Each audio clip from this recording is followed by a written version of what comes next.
नमस्कार साथियों, welcome to Shri Vinayak एस्ट्रोवर्ल्ड। मैं योगेश कुमार शर्मा आप सभी का स्वागत करता हूं आपके और हमारे यूट्यूब चैनल पर।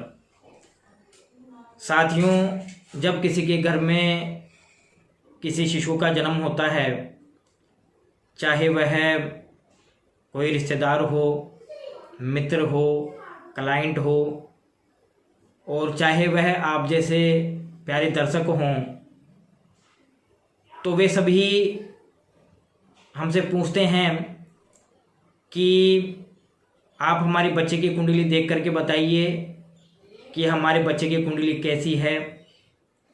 और सबसे कॉमन वर्ड तो वे ये पूछते हैं कि आप हमें हमारे बच्चे के पाए के बारे में बताइए कि हमारा बच्चा किस पाए का है। तो दर्शकों, आज हम इस वीडियो में पाए के ऊपर बात करेंगे कि पाया होता क्या है और वास्तव में ये कोई असर दिखाता भी है या नहीं, और दिखाता है तो कितना। दर्शकों, पाए दो तरह के होते हैं। एक नक्षत्र के आधार पे पाया होता है और एक राशि के आधार पे पाया होता है। आज हम इस वीडियो में राशि के आधार पर पाए के बारे में बात करेंगे और मैं आपको बताऊंगा कि पाया किस तरह से देखा जाता है। तो दर्शकों, वीडियो के अंत तक बने रहे और साथ ही लाइक और सब्सक्राइब करें और अपने मित्रों को भी शेयर करें। दर्शकों, बहुत आसान है राशि के आधार पर पाए को देखना, और ये कैसे देखा जाता है ये मैं आपको बताऊंगा। सबसे पहले तो ये है कि ये पाए 4 प्रकार के होते हैं और इनको 4 मेटल के नाम से जोड़कर देखा गया है। पहला होता है गोल्ड, जिसको हम कहते हैं स्वर्ण। दूसरा सिल्वर, रजत, कॉपर, ताम्र, आयरन, लोह। ये शब्द हैं जो हमसे पूछा जाता है कि हमारा बच्चा किस पाए का है। अब इन पाए का परिणाम क्या होता है, पहले ये देखते हैं कि उनको कुंडली में देखा कैसे जाता है।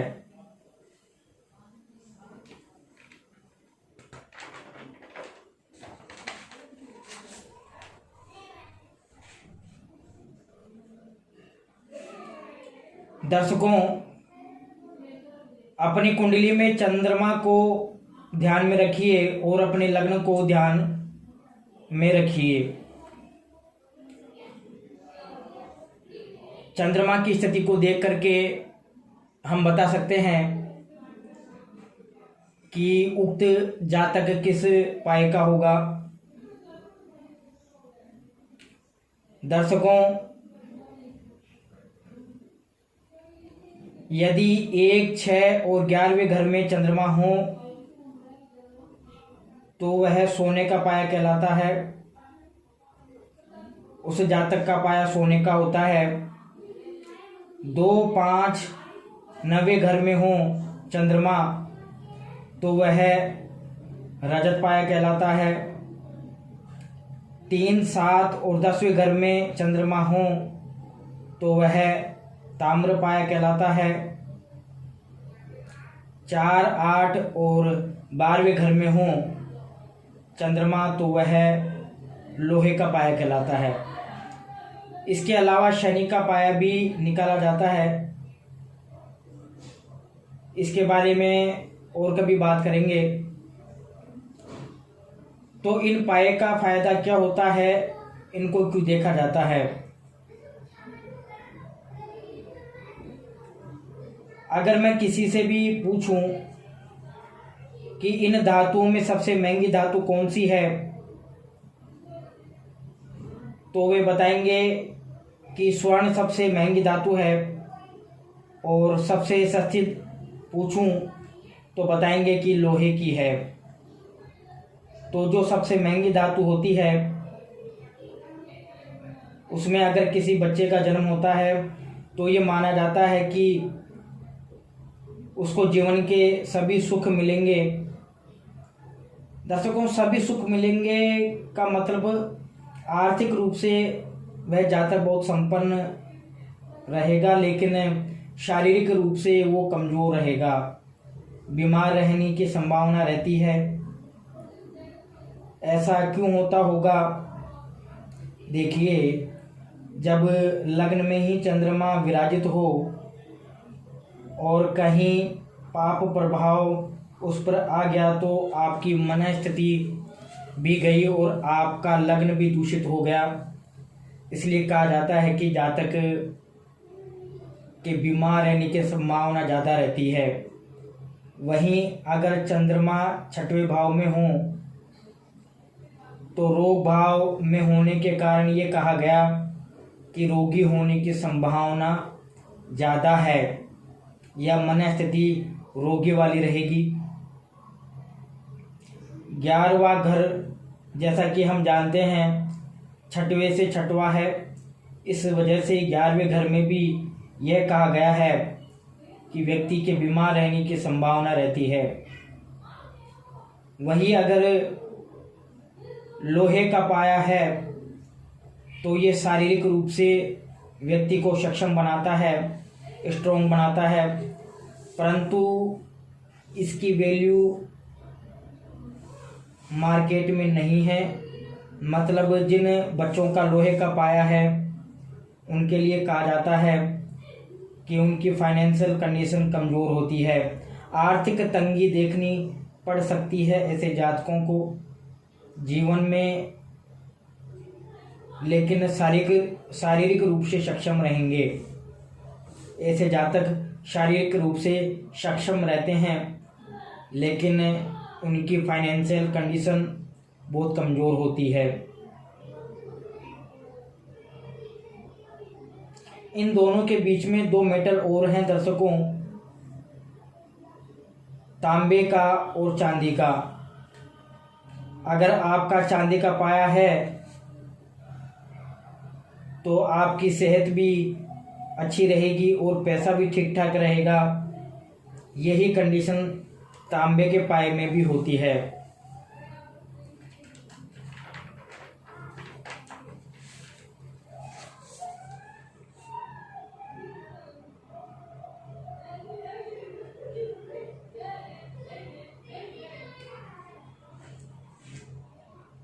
चांदी का या तांबे का पाया होना अच्छा माना जाता है और सोने के पाए को और लोहे के पाए को बुरा माना जाता है।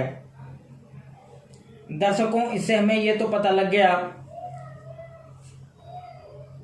कि सोने के पाए से जातक की बीमार होने की संभावना अधिक रहती है और लोहे के पाए से जातक की फाइनेंशियल कंडीशन अच्छी नहीं होती है, आर्थिक तंगी का उसको सामना करना पड़ता है। लेकिन दर्शकों, इसको देखने के साथ साथ हमें कुछ बातों का ध्यान भी रखना चाहिए। अगर 1-6-11 में चंद्रमा है और ये चंद्रमा बली है तो फिर रोगी रहने की संभावना कम रहती है। हम जानते हैं कि 4-8-12 में चंद्रमा होने पर लोहे का पाया होता है।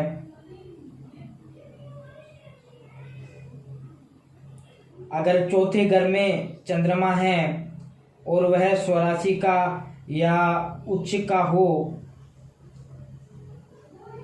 और वैसे भी चौथे भाव में चंद्रमा दिग्बली होता है मित्रों, और सूर्य से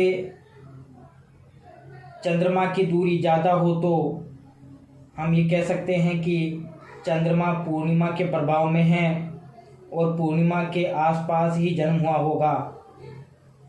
इस आधार पर चंद्रमा के पास पक्ष बल भी है, दिशा बल है और राशि भी उच्च की है।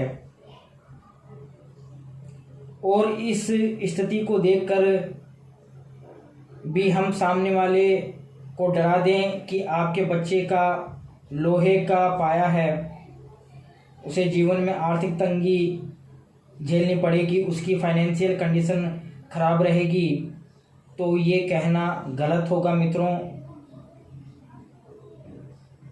तो पाए के साथ साथ हमें चंद्रमा की स्थिति को भी देखना चाहिए कि चंद्रमा के अंदर बल कितना है। इस आधार पे हम कह सकते हैं कि लोहे के पाए का कोई विशेष नुकसान नहीं होता है यदि चंद्रमा बली हो तो।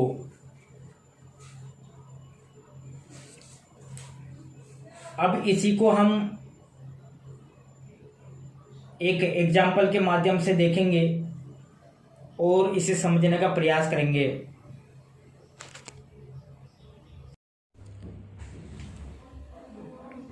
दोस्तों, चंद्रमा की इस स्थिति को देख करके हम कह सकते हैं कि जातक का पाया लोहे का है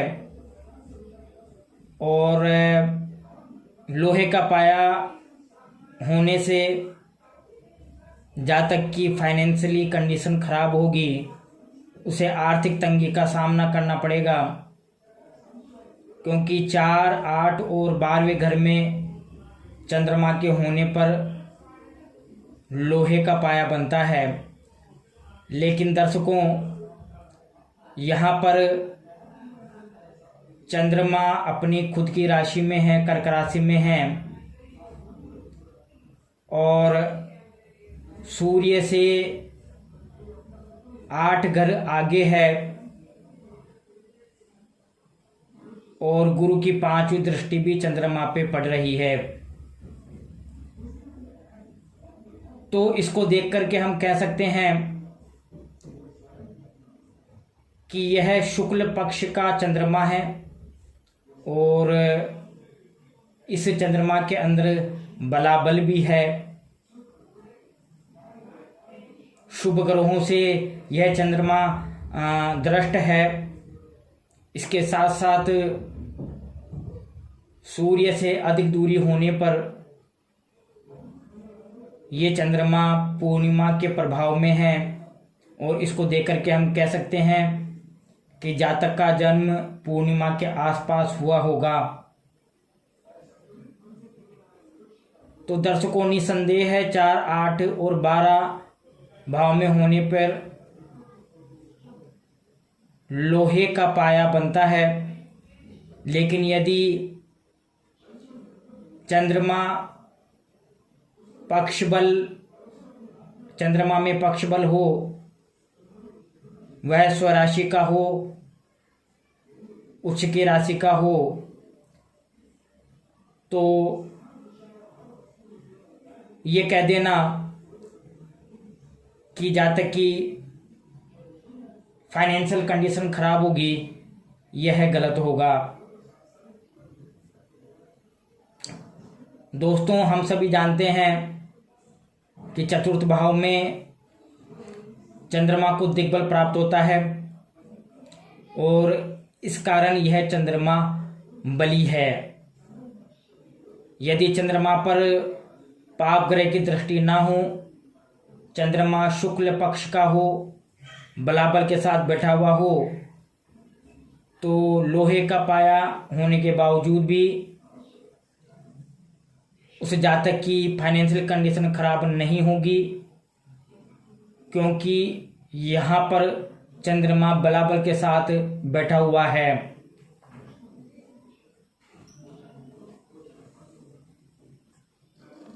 तो दर्शकों, मैं आशा करता हूँ कि मैंने जो राशि के आधार पे आपको पाए के बारे में बताया है वो आपके समझ में आया होगा। और मैं कामना करता हूँ कि अगर कोई भी अपनी शिशु की कुंडली दिखा करके आपको पूछे कि हमारे बच्चे का पाया क्या है, तो आप उसे बता सकेंगे।